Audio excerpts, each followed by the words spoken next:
Assalamualaikum warahmatullahi wabarakatuh. Hadirin yang saya hormati, marilah kita panjatkan puji dan syukur kita atas kehadirat Allah Subhanahu wa Ta'ala yang telah memberikan kita nikmat yang tiada terhitung, terutama nikmat iman dan juga Islam.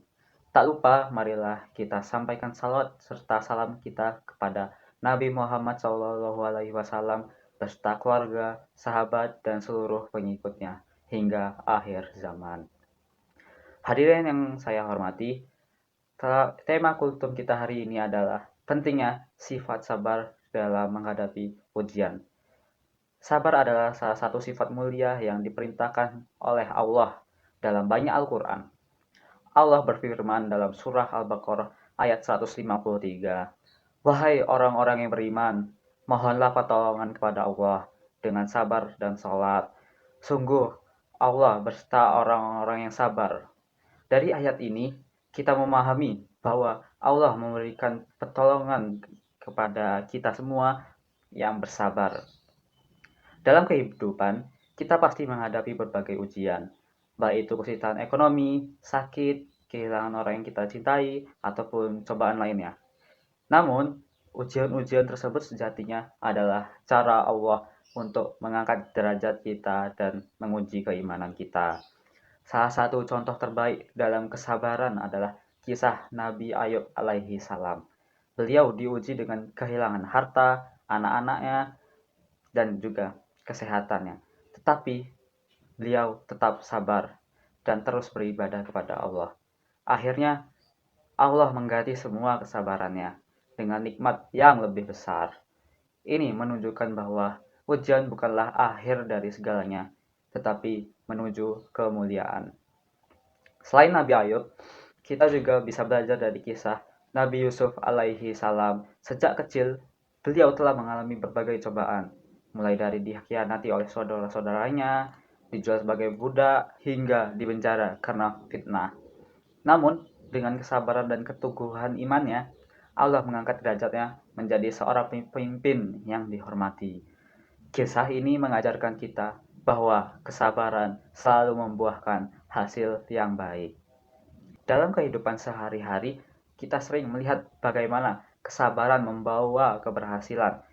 Seorang pelajar yang sabar dalam belajar dan menghadapi ujian sekolah akan meraih kesuksesan. Seorang pekerja yang sabar dalam pekerjaannya akan mendapatkan hasil yang baik.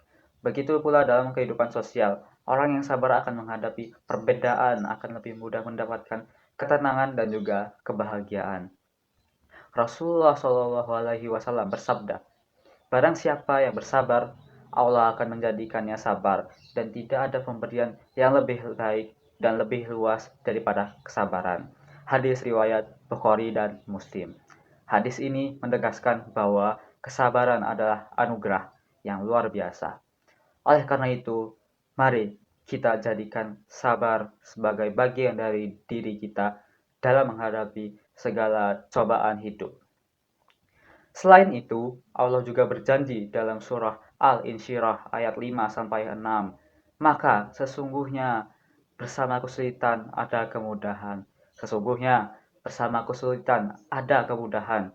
Quran surah Al-Insyirah ayat 5-6.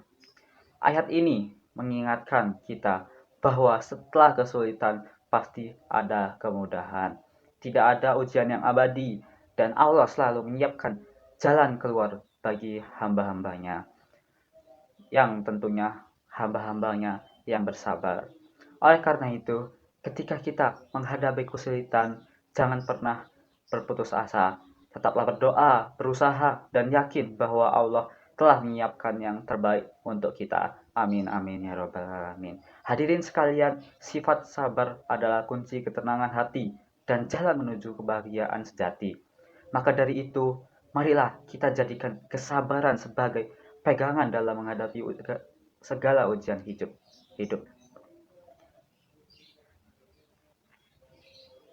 Hadirin sekalian, sifat sabar adalah kunci ketenangan. Hadirin sekalian, sifat sabar adalah kunci ketenangan hati dan jalan menuju kebahagiaan sejati. Maka dari itu, marilah kita jadikan kesabaran sebagai pegangan dalam menghadapi segala ujian hidup. Semoga Allah menjadikan kita semua hamba-hambanya yang sabar dan mendapatkan pertolongan serta pahala darinya. Akhir kata, semoga kultum singkat ini bermanfaat bagi kita semua. Jika ada kebaikan dalam penyampaian ini, itu datangnya dari Allah. Jika ada kesalahan, itu adalah murni kesalahan saya pribadi. Saya akhiri dengan wabillahi taufiq wal hidayah. Wassalamualaikum warahmatullahi wabarakatuh.